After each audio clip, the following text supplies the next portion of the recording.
In the control room of the SL1 nuclear reactor, there are 3 guys on duty, and they have to get those control rods lowered so the reactor doesn't get too hot. The rods are still sticking. They had reported this issue several times before. Can they get it done before the reactor goes prompt critical?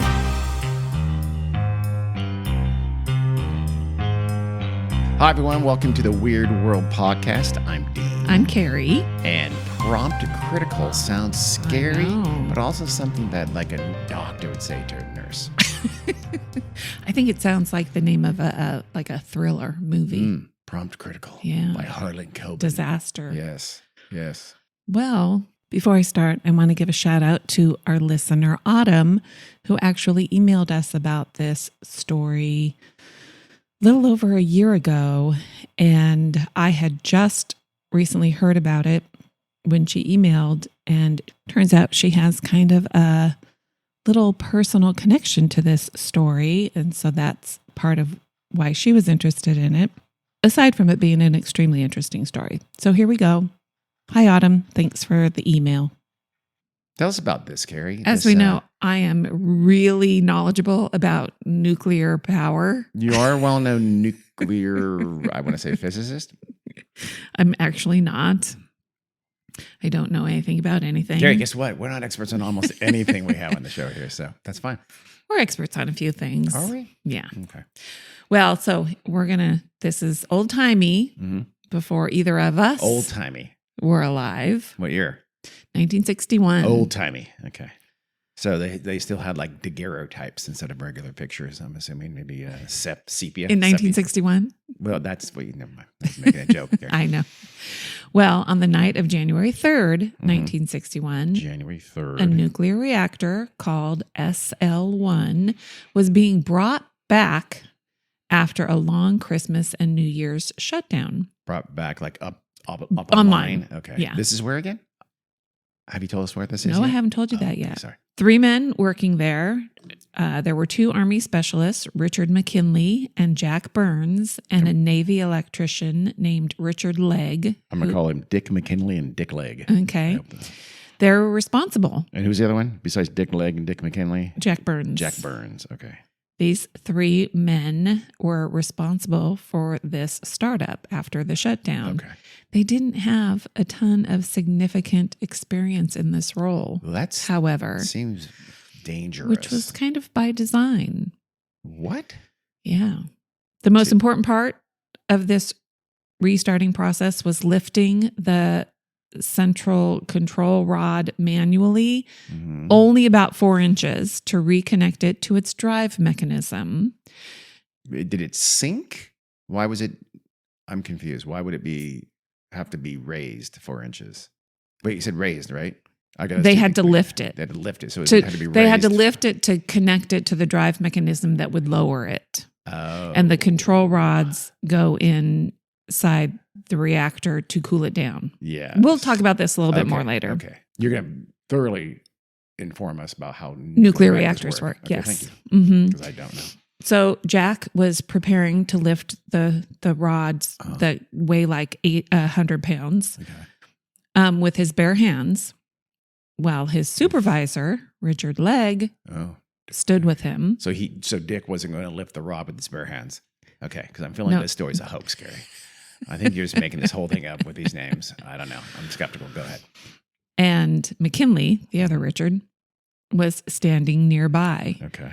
At about 9:01 p.m., a reactor that was rated for 200 kilowatts of power generation spiked to 100,000 times that amount. That sounds bad. Producing 20 gigawatts in just 4 milliseconds.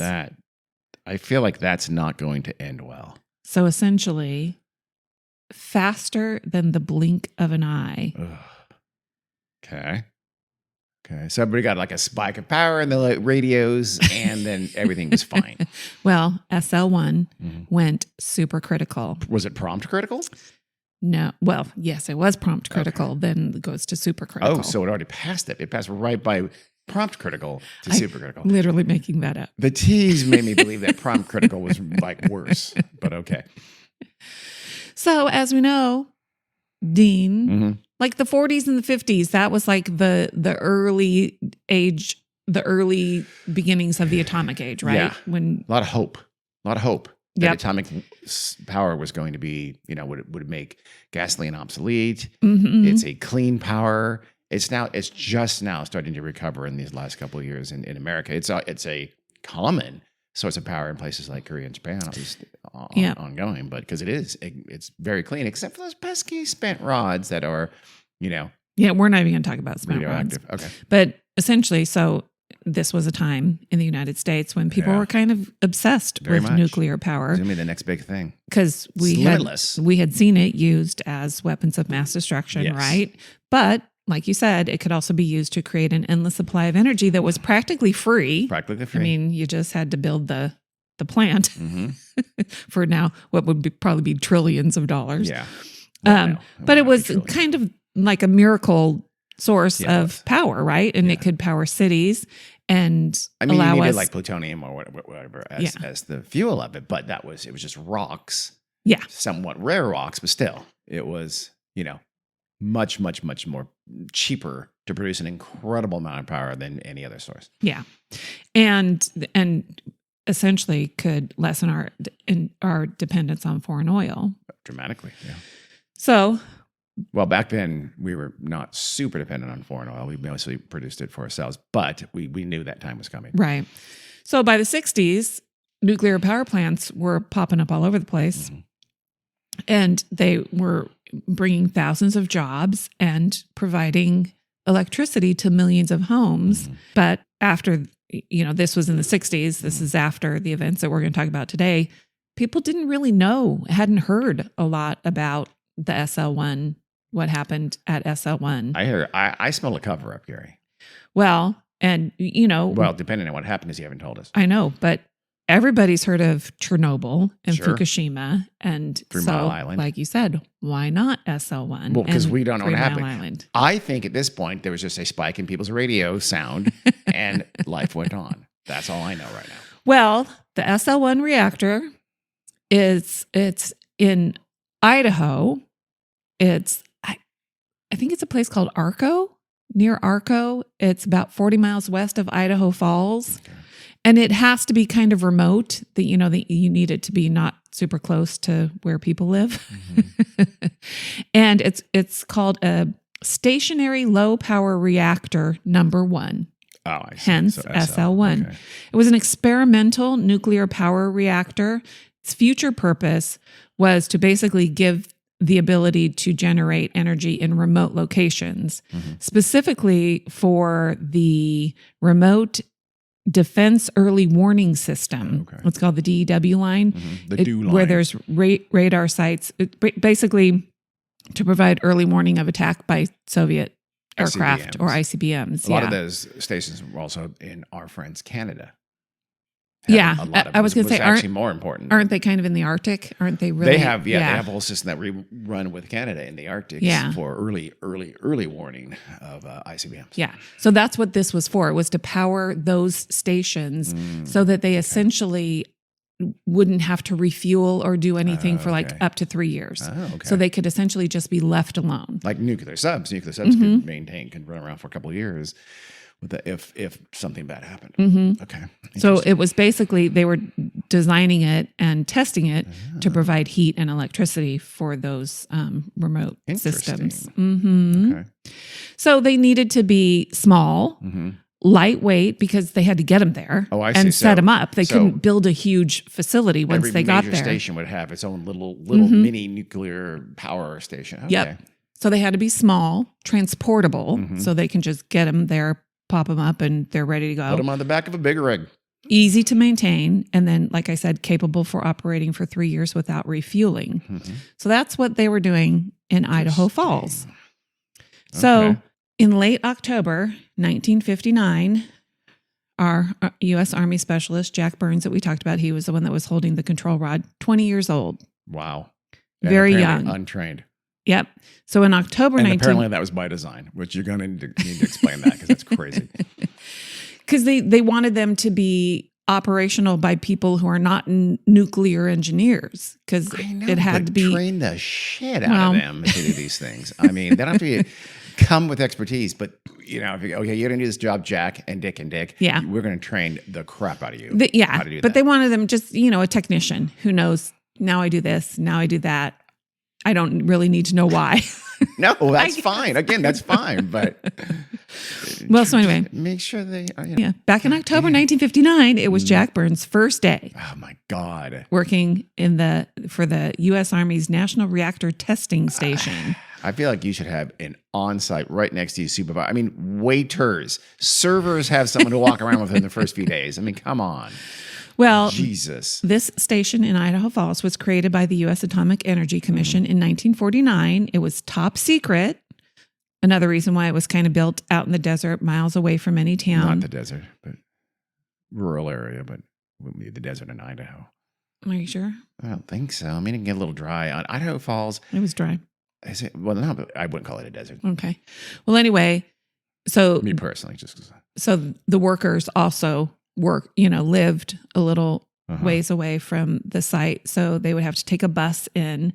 So on Jack's first day, he hadn't even ever been there yet. So he hops on the bus, and there's another guy on the bus that he recognizes from his nuclear training program in Virginia. So he did go to a nuclear training program. So now you're going to spring it on us. Okay. But he's still just a technician. He's not he's not a nuclear engineer. He's 20 years old, for God's sakes. It does get, it's dry like a kind of like Utah basin.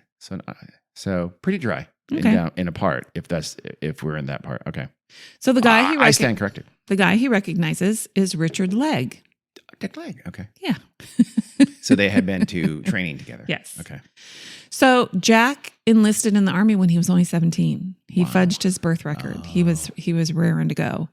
He got married to his wife, Arlene, at 19. I think most people raring to go were raring to get the hell out of their house for a probably pretty good reason. I don't know anything about Jack's home life as a child. I'm gonna give him the backstory, and he's from a somewhat abusive family life. Yeah, so it's sad, but it's a different story. Go ahead. Well, and they already have a baby boy. Wow, that's no. Yes, he's 20. I'm assuming Arlene is around the same age, and their baby boy's name is Jackie. Jackie. So he's kind of excited about this new job. He's hoping that, working at this station will eventually lead to a better, higher paying job and, lead to a better life for him and Arlene and Jackie. But when he got there, his first look at the facility was pretty disappointing. He thought it was going to be all space agey and, like chrome and metal and look like Flash Gordon. But instead, it looked like an old barn out of an old Western movie. I wonder if they did it intentionally to make it, probably. To not make it look like, here's a military installation. Yeah. I also think they were doing this on the cheap, Oh. I don't think it was a super high priority. I don't want to say sexy, but they were working on nuclear power for subs and nuclear power for other things that were a little bit more prestigious than this one. Yeah. So there were basically 24 reactors around that look like grain silos. Perfect, right? Yeah. Perfect camouflage, an old barn and some grain silos. That is actually pretty smart. So he was assigned to the reactor called SL1. It was a 3-story, 39-foot wide metal silo with a set of winding stairs that led up to a control room. It wasn't impressive to look at, but, he thought maybe it'll be more exciting. Maybe the actual job will, be more exciting than the way it looks. The reactor had to be monitored around the clock. So they had long shifts, and I'm sure they rotated but there were going to be late hours. Just those 3 guys, that's it. The entire staff is Dick, and Jack. You know what? I'm not positive, but since there's, how many did I say? There's 24 reactors. So what I'm thinking is, I don't know. Do they all? Reactors all in Idaho, or do you mean like spread throughout these? This is the first one. Had they built any others that were going to be powering these other parts of these other stations? I don't know, to be honest. Okay. Sorry. It's all right. I don't want to give you misinformation. Just make it up, Carrie. No. Everybody else does.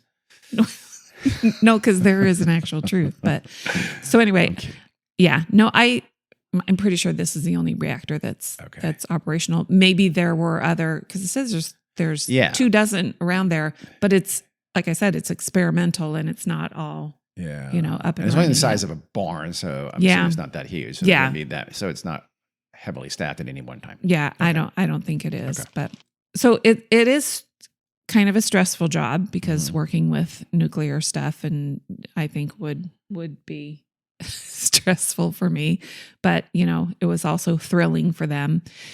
SL1 is what's called a boiling water plant, which means it basically works like a giant tea kettle. Yeah. The radioactive uranium inside the steel reactor gets really hot because I guess it just naturally does that, right? Is that's the way it works? I mean, there's no heat source. That is the heat source, right? Yeah. I mean, they do something to it to make it start the process, but then it does build up. It gets hotter and hotter. Okay. And it gets really, really hot.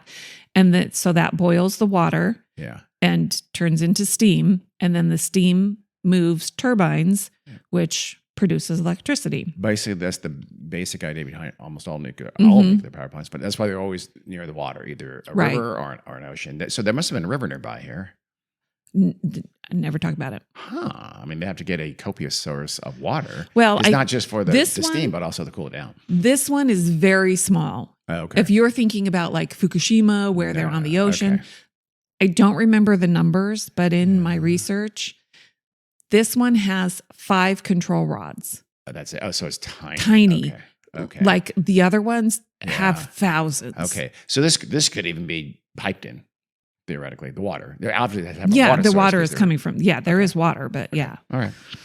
So Jack's main job was to make sure that the reactor never overheated. I think that's everybody's main job, and because if it does, that's when bad things go prime critical.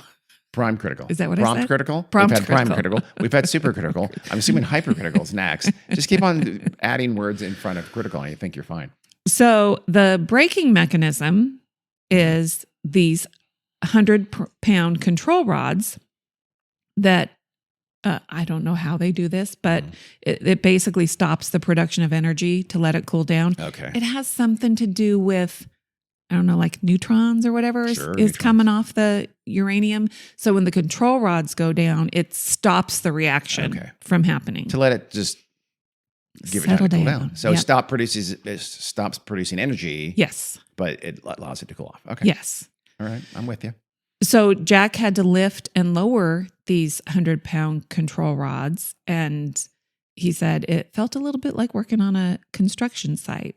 By himself? He's literally lifting them by himself? Okay. I mean, there's 2 other guys there with him because there's stuff you got to do. You got to clamp it so like you lift it up and then you got to clamp it to keep it from going back down. And then you have to put a nut and a bolt on it. And then, it seems very primitive to me. Like, like why you got to put a clamp on it? Why isn't there some mechanism that does it for you? And I was thinking machinery to do this that you're operating as opposed to just literally lifting a 100-pound rod. And it's literally just a meknow rod. There's no handholds, nothing sticking do you know, out like of the it. diameter or the size of it? I don't know, but I mean, okay, make sure you show it with your hand to the listening audience. Gary's showing with her hand I don't know what she's showing. Yeah, I don't know. I mean, bigger than a hot dog. Much bigger than a hot dog by what you're showing me. I mean, I don't know for sure. You keep on doing something. That's got to be a 10-inch diameter. So bigger than a hot dog. Yeah. So, I mean, a man can get his hands on it. Whoa. And lift it. Okay, Gary. Ease off of the motions. Anyhow. Okay, so a man can get his hand on this rod. Yes. And lift it. It's 100 pounds, though. It had to be pretty sizable to be 100 pounds. But like I said, they're not lifting it very much. 4 inches. Still. Yeah. Okay. Still, you just think, you think machinery would do this and that it would be automated where whatever, if clamps are needed. I don't know. They're not there yet. And this is design issues with the SL1 facility. So during his first week, he ran into problems with this rod. When they were lowering the control rods into the reactor to cool it off, halfway down, the rods would get jammed. And so then you usually then like your zipper gets stuck. What do? You try to go back the other way, right? So that's what they were trying to do. They would try to reverse the mechanism to pull them back out, but they would get stuck. And so he would report it. He reported it more than once. The first time he really wanted to get out of work, but he knew he had to, he really wanted to go home and have that cold beer, but he had to report it. And he found somebody to tell them, and they just brushed him off. Oh. He said he knew the guy wrote it down, but he knew nothing was going to happen. So he's thinking, I'm done for the day. I'm going to go have a cold beer. Mm-hmm. These rods are still sticking. I'm going to report it. And they'll say, you know what, go home. Mm-hmm. Okay, he wasn't thinking this through, but they still should have been, obviously, responding to that. Yes. So after a while... you don't want a nuclear power plant, Scary? You don't want sticky rods. Exactly. After a while, he noticed that the way the Army worked was they would find cheap workarounds rather than fixing what really needed to be fixed. So after a while, he knew, I'll keep reporting it, but they're not going to fix it. So his job is a bit stressful. He likes it, but he's working long hours. Things at home aren't going so well either. What's going on? Arlene's not having a picnic at home who's Arlene with again? baby Jackie, his wife. His wife Arlene. She's Baby got baby Jackie. Jackie. They live in the middle of nowhere. Mhm. In the middle of nowhere, Idaho. I mean, even for Idaho, this is the middle of nowhere. You said so 40 miles west of Idaho Falls, when Idaho Falls is already the middle of nowhere. So yeah, she has nothing to do all day long. Nope. Okay. Except laundry, dishes, And dirty child rearing. diapers. Mm-hmm. Yeah. So bad things at home for Jack. Mm-hmm. Okay. And Arlene. And he's starting to not come home right after work, getting beers with the coworkers. He's going to the town's one bar and having beer. So by the spring, so that was fall of 1959. By the spring of 1960, their home life is worse than ever, and Jack is staying away from home more and more. That's not good. That's the kind of thing when people do have critical jobs, like access to information, or in dangerous situations like working at a nuclear power plant, you are supposed to have someone kind of looking at that. In this case, it sounds like they probably did not. No. So on the night of May 27th, Jack goes to a bachelor party for one of his SL1 coworkers at the White Elephant Supper Club. So they've got a supper club out there. Where's the White Elephant Supper Club? And do we have supper clubs still? I'm Is that still a thing? Idaho Falls. Don't know. I've heard the word supper clubs. I don't know what happens. I think you have supper, I believe. I feel like you have a meal. My impression is it's a bit of a gentleman's club, strip kind of club. Really? That's what I think. Supper clubs are just a euphemism for strip clubs? I think back in the olden days? Because it's a bachelor party. That's true. And B, I'm going to tell you what's going to happen. Okay. Richard Legg is there too, and they start drinking together. I don't think they're friends. I don't think Jack likes Richard very much. He thinks Richard's got a inflated ego and, that he's kind of better than him. He went to college. Mm-hmm. He is an engineer. So they start drinking together. Jack thinks, why not? What the heck? He's buying. I'll have a drink. So the party starts to break up around 10 o'clock. And Richard, of all people, suggests they all go to a local strip club. Oh, so maybe it's not a strip club. Supper clubs, I just quickly read. Okay. Clubs were that, no, they came, you had drinks, you had dinner. It was, you would have music or dancing and things like that. So you'd be entertained while you had a meal. They weren't dirty for the most part. Okay. Like you just badmouth all supper clubs. I know. I apologize to all supper club proprietors for Carrie. And I was thinking of what happens next, but they actually did they go to a strip all club. move to Where a are they strip doing club. this? Are they doing this in Idaho Falls? I mean, Probably. Okay. So Jack said, okay, I'm game. Let's go. Okay. Jack proceeds to get super drunk and gets kind of cozy with a woman at the strip club. Intriguing. Named Mitzi. Mitzi is a good stripper name. I'm assuming she works there. Yeah. And so they end up going to an after party at another coworker's apartment afterwards. Jack asks Mitzi if she wants to join them, and he says he'll make it worth her while. So he's going to pay her. Okay. So about 3 a.m., apparently, Jack has had his time with Mitzi. Okay. And then, the next guy goes in. This is really gross. She apparently said her price was $20 each. Okay. But they haggled her down to $2 each. $2. I think. Oh my God. Yeah. Yikes. Mitzi needs to value herself a Yes, little she bit does. better Yeah. than that. Yeah. Not Richard, though. Richard was one of the only men who said, nah, no thanks. $2 is not worth it. Well, Richard, Carrie, again, we have two. You need to tell us which one. Just use last names. McKinley or Legg? Legg. Okay. Well, McKinley's not at McKinley's this not party. here? Oh. Yeah. Dick McKinley didn't go to the supper club. Mm-mm. Huh. All right. He might not even work there yet. Okay. Because, Got it. yeah. Still. So, Richard Legg seemed kind of pissy about the fact that his coworker Had sex with the had prostitute. sex. Yeah. Okay.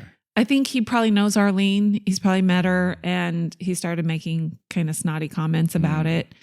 You know, why are you doing this? You have a wife and a kid at home. And Jack got pissed off, but also kind of felt, you know, ashamed of himself, as he should. But the shame goes away rather quickly, and it just turns into anger at Richard for calling him out.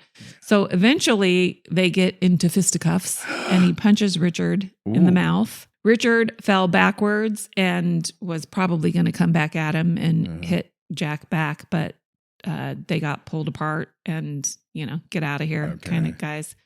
And so one of them put Richard in his car and told him to go home. I don't think he They didn't was. drive together? No. Because that would have been an awkward ride home. And he was not as drunk as Jack. So I don't know what happened to Jack. Maybe Mitzi took him home. I highly doubt it. So his wife come pick him up. Where you at? A brothel. Yeah. But, that's just because they had a phone.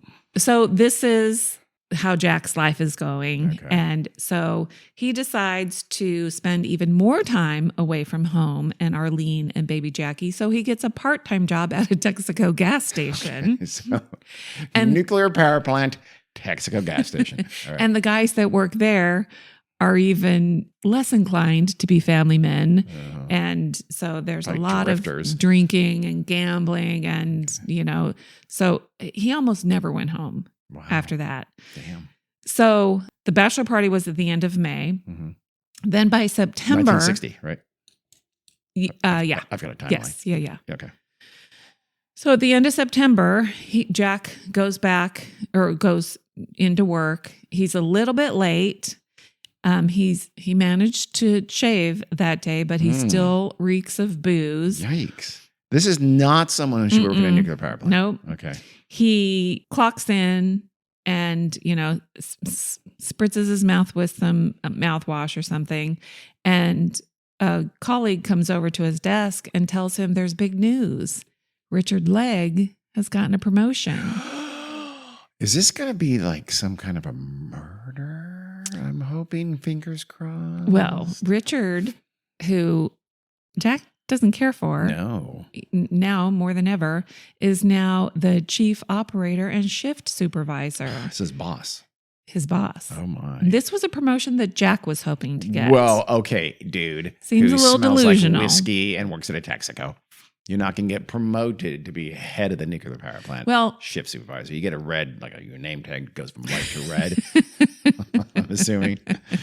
He went right in to the supervisor to ask why he didn't get a promotion. The supervisor just goes, "Are you fucking serious?" And the supervisor told him, "Well, Jack, you're not ready for a promotion." He told him he was unfocused and partied too much outside of work. And I hear $2 prostitutes? Really, $2? How do you think Jack reacted? I think he reacted with aplomb and grace and said, "You know what? I am going to better myself." He was shocked And dismayed that they he realized couldn't believe it. he was a loser. He thought he'd been careful. He thought he was Really? Yeah. He thought he was being sneaky. That's your standard issue delusional drunk. Mm-hmm. Or drug addict of any sort, really. They always think they're clever. No one knows. I'm on fentanyl. So he didn't know how, but he was sure this was Richard Legg's fault. Oh, well, yeah. Because he thinks Richard Legg is telling the bosses. Wouldn't be surprised. But they can probably figure it Dirt out about themselves, too. Of course.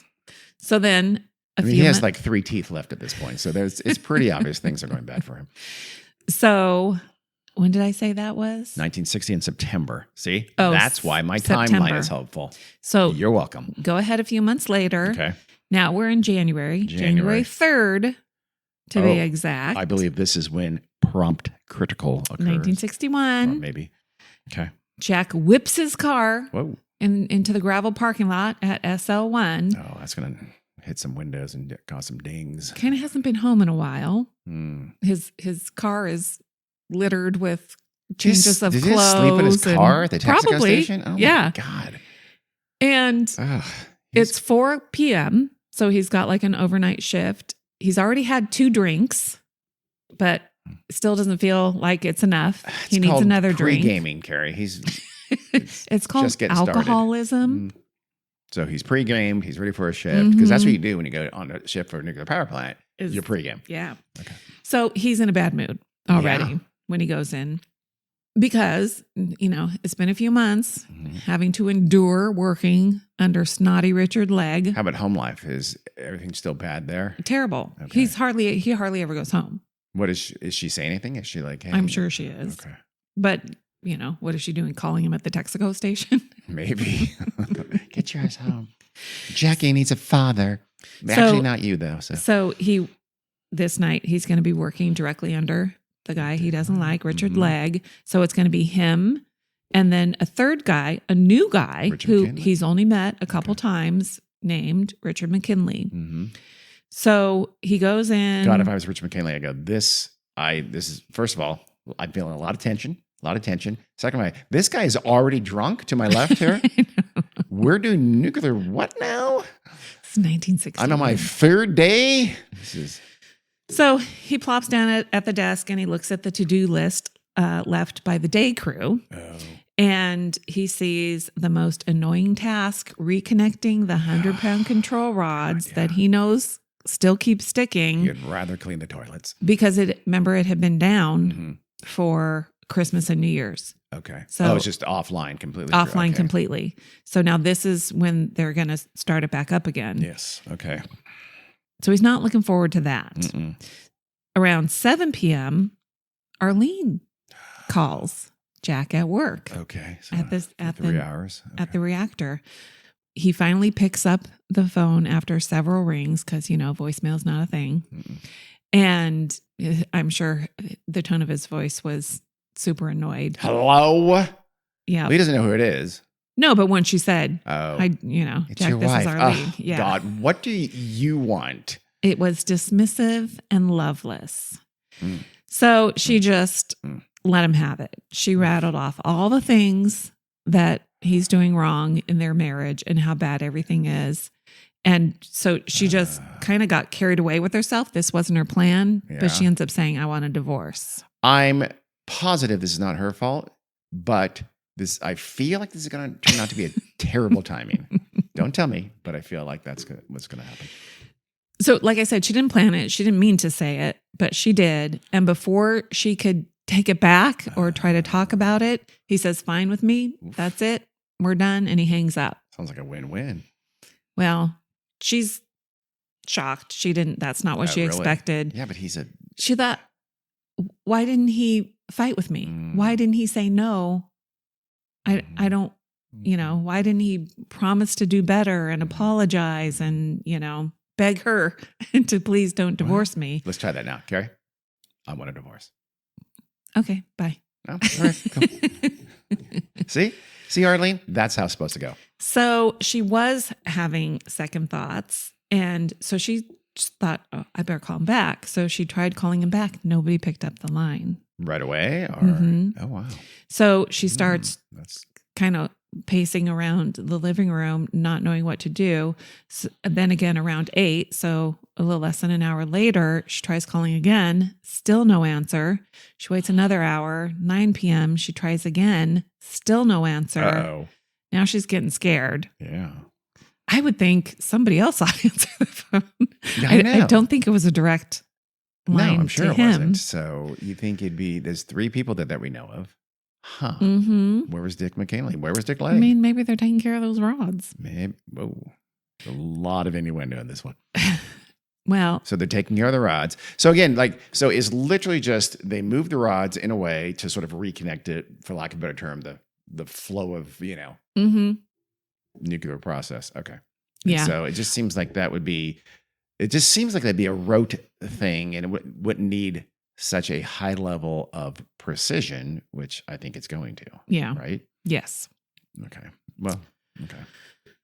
So now Does seem like a flaw in the design. we're with a team of firemen. What? What happened? Wait, I feel like you skipped something. They are in their truck heading towards the SL1 reactor that same night. They got a radiation alarm from the site, but it was a third call they've gotten that day for a radiation alarm. So the radiation alarms went straight to the local fire department? Apparently. Interesting. The first two were false alarms because the alarm system was malfunctioning, but they still have to go. It doesn't matter. Okay. They have to respond to every single call until the alarm system gets fixed. Okay. So they get there. They think, oh, okay, a soldier's going to come out. The soldier on duty is going to come out and say, false alarm, go back to the station. Nobody comes out. So they're like, what's going on? Maybe this is real. So they rush into the reactor building. Huh? If it's real, you're rushing into the reactor where the radiation is whatever. Well, they mega critical. They pass by the break room and they see 3 cups of coffee, a couple sandwiches that didn't get eaten. Is this going to be a Mary Celeste scenario where they've disappeared and it looks like they just walked? Oh, please say that's true. So they start yelling for the crew. Okay. Where are you guys? And dead silence, except for the alarm. So they climb up to the stairs to the second floor, which is where the control room is. Okay. And they have radiation detectors on them. So at this point, their radiation detectors start clicking. Oh. Don't know what this means, but their levels were at 500 runs an hour. And that's the height. Runs. It's I don't know what that means. No, it's not that. It's you have the acronym wrong. Oh, it's rads. Rads. Yeah. The highest level they had ever seen. So they need to get the hell out of there and get suits. They get the hell out of there Okay. immediately. They don't even get suits. They just go out. They know it's too dangerous, too much. The radiation is too high. They call for backup. Now comes Ed. Backup with suits, they specified, I hope. Ed Valario. He is the physicist in charge. He drives there as fast as he can. He's sick with worry about what's going to happen or what he's going to find when he gets there. And he has a few colleagues that are going to meet him there. He's responsible. And like I said, he's the physicist in charge. He knew the 3 guys that were on duty that night. So when his colleagues get there, I'm guessing fellow physicists. Yeah. So he would be like on the day shift. He would be there every day, wouldn't he, if he's living locally? Wouldn't he? Who? The physicist in charge. Probably. Yeah. He's just not working the night shift. Okay. Yeah. He's not. He didn't have to come from far. Yeah. Okay. So they put on their gas masks and they rushed into the building and they stop just outside the control room because there's like a window to look through and it's completely dark inside. They can't see. So they can't see in the control room at all. Correct. And they're not and the door's closed? Oh, yeah. I'm sure it is. Yeah. Okay. They couldn't even, there's like control panels so that have lights and stuff. So complete dark. So energy. even the panels are not, the buttons aren't glowing or anything. So he cracks the door open just a little bit. He has a flashlight and he shines the flashlight inside and, he's trying to find something in there. And then he hears the sound of moaning and somebody saying something over and over again. What do you think they're saying? Kill me. Help. Damn it. So they go. I was hoping for atomic zombies, but go ahead. Well, he follows the sound and he sees on the floor, there's 2 men laying in a pool of blood. Oh. One of them is moving and kind of whimpering and saying help. His face was entirely gone. He had no face. Oh, my God. His body was all twisted and his left arm was missing. Ew. But he was still alive. That's the one that was saying help. Okay. The other man, not moving at all, and he was clearly dead. He knew there were 3 men there. Was his skin on the inside now? No. Damn it. I don't think so. He knew there were 3 men there, but there's only 2 here. On the floor. One on the floor. Dead and one nearly dead. Yes. So he's looking around, can't see him. He's not in the control room at all. And then he's thinking, well, maybe he made it out and he went to try to get help. But that didn't make sense because when he got there, the firemen were outside greeting him. They would have said, this is so-and-so. He called us or whatever. Yeah. Well, no, he could have. He could have gotten to a car and gone. Yeah, he could have. Okay. But so then he feels something drip on his shoulder. The fire? Oh, no, the physicist. The physicist. Okay. And he looks up. Ooh, and now he knows what happened to the 3rd man. He was impaled by a giant metal rod into the ceiling. Did it weigh about 100 pounds? Mm-hmm. One of the heavy control rods had gone straight through his chest. Oh, my God. So they could be fired like that? Mm-hmm. I mean, that'd be an explosion of some sort. Yes. So first thing they got to do is get the guy that's still alive to the hospital. Oh, the guy who's impaled is not alive. Correct. Got it. You never know. It was not a clean impalement. Oh, what does that mean? I have not even put the details in my notes, but because you don't want to say it's so gross. Yes. What do you mean though? Like very mangled. He was, essentially, you could barely tell it. Probably so was the part body. was so not just the rod impaling him through the chest, but also probably the explosive blast tearing him out. Yeah. Okay.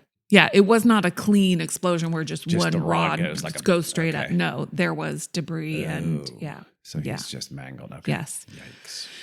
So, but so far into the ceiling that can hold a male, presumably, I don't know, whatever, 170 pounds, whatever. Mm-hmm. Okay. Yes. So they get the barely alive man onto a stretcher and an ambulance is waiting outside. They get him there, get him going to the hospital. Then they got to get the other injured man on the floor out, or dead man, sorry, out of the wreckage. And they're sure he's dead by now. Mm-hmm. Okay. No, the dead guy. The still alive guy gets out on. No, I know. They're sure the second guy on the floor is dead. Yeah, 100%. But he knew getting that guy off the ceiling is going to be a lot more difficult. The rod was very deep in the ceiling, and the radiation levels were so high in the building that nobody could be in there for more than 60 seconds at a time. And they just have you said gas mask. Well, that's what it said. Because you need a full must body have suit put on for radiation like that. Okay. Mm-hmm. From then on, so they get out, everybody else gets out. I mean, they're the only ones that went in, and they have to then put together a recovery mission to get the 3rd body out. But they literally, it's so dangerous, 60 seconds at a time. I would think they would go, what's above him?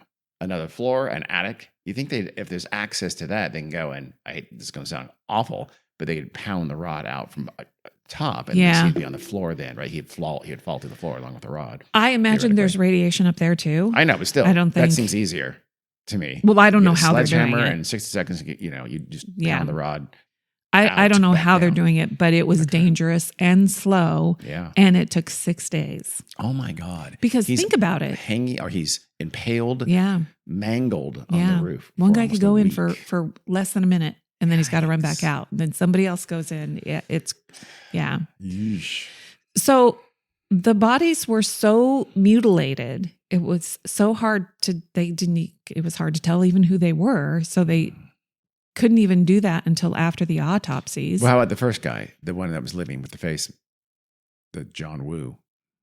Never mind. That was Richard McKinley. That was Richard McKinley, the new guy. That was the new guy. He was the one with the torn face who was rushed to the hospital. He died on the way. Oh. He died in the ambulance. Jack Burns was the guy on the floor, lying in the pool of blood. So Richard Legg clearly is up on the dead. ceiling. And Richard Legg was the man who was impaled on the ceiling. So, do they? I guess I mean, it's been days. Are they finding about Jack's home life, or do they? I mean, how would this happen? Is this an accident? We're going to talk about it. Could this be caused? So Arlene Burns gets woken up in the wee hours of the morning on January 4th to a knock on her door. She ran to the door thinking it's going to be Jack, right? Coming home from work, and he wants to make up and let's not get a divorce. But she opens the door and there's 3 men, probably in uniforms.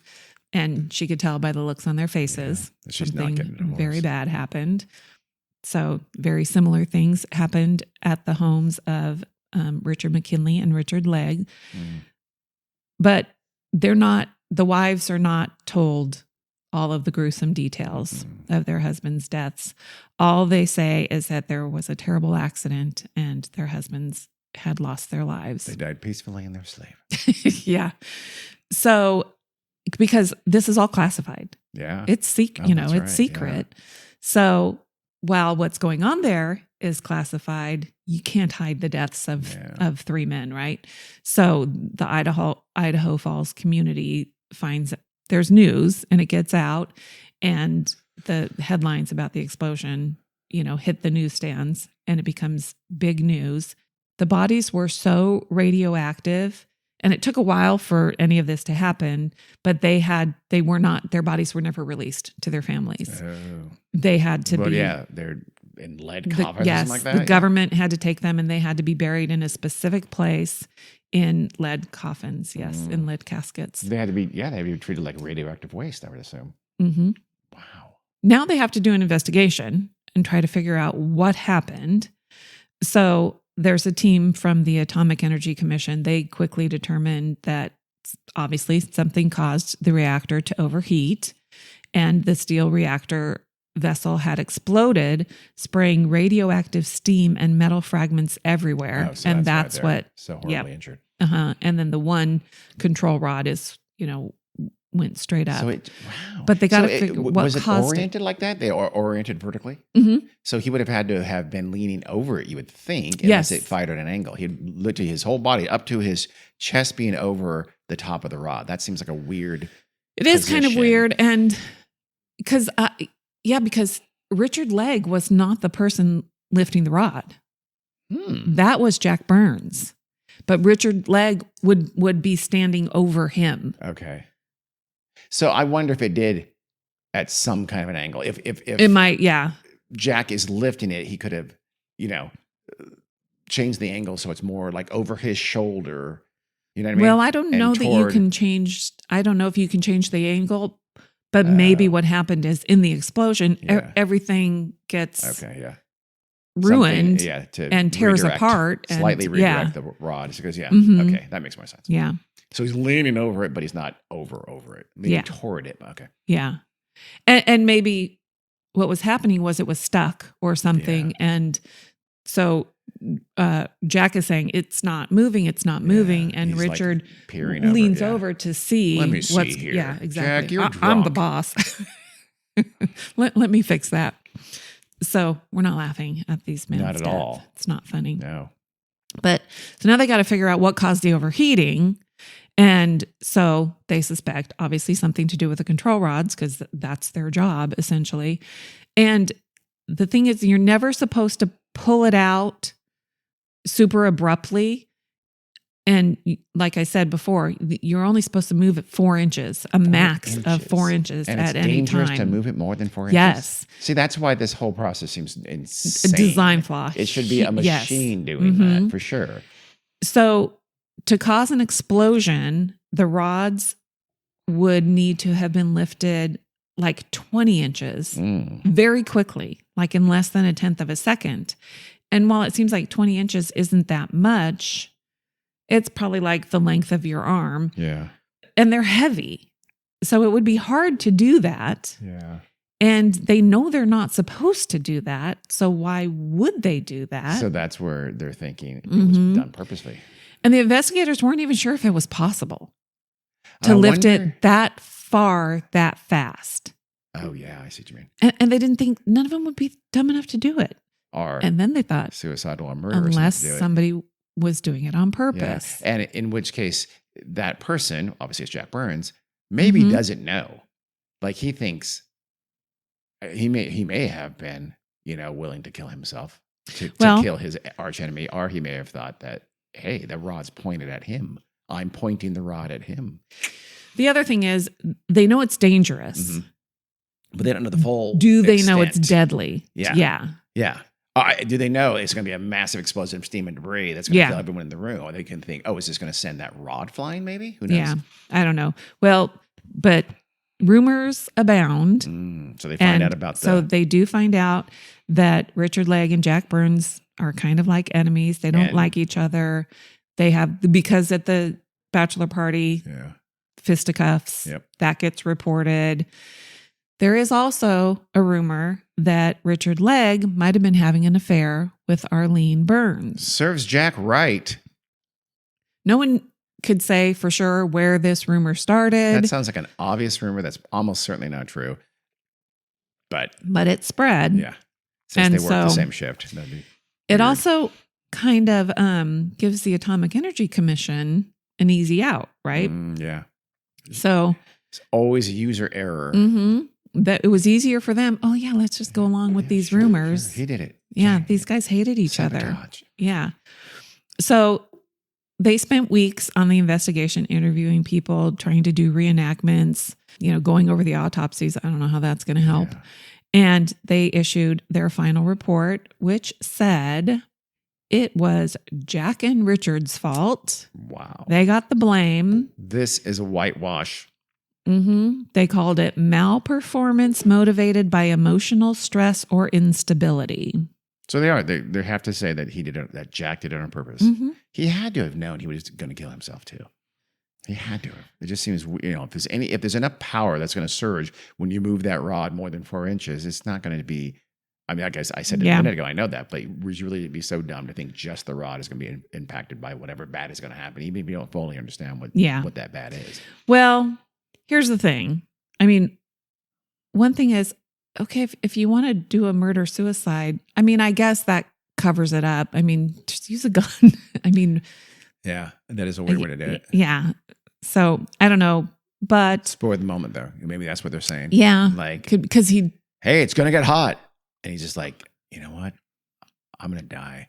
I'm going to kill myself right now. But also he could have been ruminating over the call from Arlene. And so, I mean, that's what they're thinking, right? What they could have done was design a nuclear power plant that wouldn't be destroyed by someone moving a rod more than 4 inches. Well, so some people think this is really just distraction from the fact that they had a poorly designed facility that was not well maintained, right? Because there were issues with the sticking rods. And in the 3 months before the explosion, they were getting stuck 13% of the time, 5 times more frequently than when the plant was first opened. So this should have been alarming. Yeah. And they should have done something about it immediately, but they didn't. And that's the other thing, the design issue. Why was it even possible to lift the rods high enough to cause an explosion in the first place? There'd be a governor on it that can't be lifted more than 4 inches. Even if you think, oh, it's too heavy and hard to lift something that heavy that fast, if it's even possible, why? Why should it be designed that way? Yeah, because they don't think, like, well, no one's going to be crazy enough to lift it more than 4 inches, but it doesn't matter. Someone might. It's like it took a long time for people to realize airplanes could be used as weapons by suicidal pilots, but also an accident. Like I said, if it's sticky, are they pulling on it extra hard, trying to yank it? I don't know exactly how physically they're doing it, but could that happen? Well, and one question about that is, why didn't they have clear safety regulations about it and more warnings about lifting the rods too far? And one of the answers is because it was meant to be run by experienced scientists, not young military guys who went to Virginia for 6 weeks for training. I don't know how long their training was. But. And were raging alcoholics who also worked at Texaco. Yeah. And there were probably leadership failures given, what we know about the performance of at least Jack Burns. I don't know about Richard Legg, and Richard McKinley was brand new. Yeah. So he doesn't get any of the blame. He just was in the room. It sounds like, right? Yep. He was kind of off to the side. He wasn't like right against the rod. He lived a little bit longer, yeah. No, he didn't live longer. Than the other two he did. Oh, yeah, that's right. He was the one with no face. Yeah. Sorry. So this basically kind of ground the nuclear energy thing to a halt. These little pocket nuclear reactors were kind of they stopped. Okay. Yep. So they just the Atomic Energy Commission, they kind of just still let the rumors go. They weren't going to say anything to defend the guys who died because they wanted it to be their fault. Okay. Of course, they uncovered the design flaws and all that kind of stuff. So they kind of figured out that it couldn't have been because it was stuck and they pulled super hard, then it just popped loose. Okay. Because it had already gotten to the point, like I said before, they lift it, they put the clamp on, and then they have to put the nut and the bolt on. Yeah. And once you do that, it can't be lowered or raised or whatever. Once you do that part, you can let go. Huh. And so it still went. So they had gotten past that point where the sticking issue and overcorrecting and all that kind of stuff would have caused the accident. So it wasn't because it got lifted too high? Well, then what caused it to somehow it did, but it wasn't because of it sticking. Okay. You know what I mean? Yeah, but something would have to have caused it to go super hyper mega critical, as you would say. Somehow, and I think they don't know for sure, but if you're interested in this, go to YouTube and there are videos. I'll try to, I can't put a link in Instagram, but I'll try to find the one that I watched.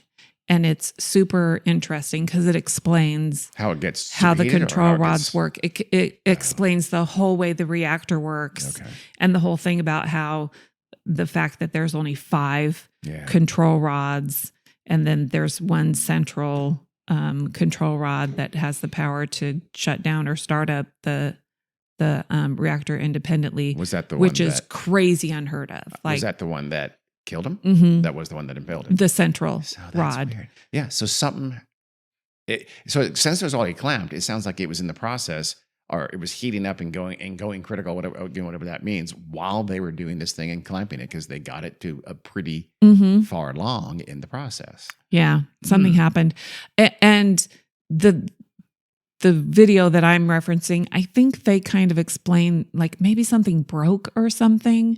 And it's also kind of hard to look at something after the fact because everything's broken. You know what I mean? Yeah. Yeah. Okay. Yeah. Yeah.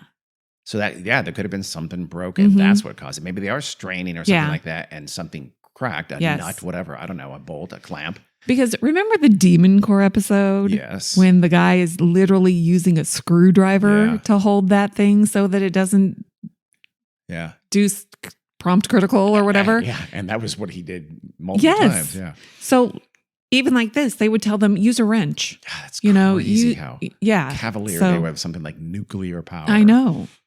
God. So it's crazy. But so over the the years after that, we still got nuclear power plants, right? Built.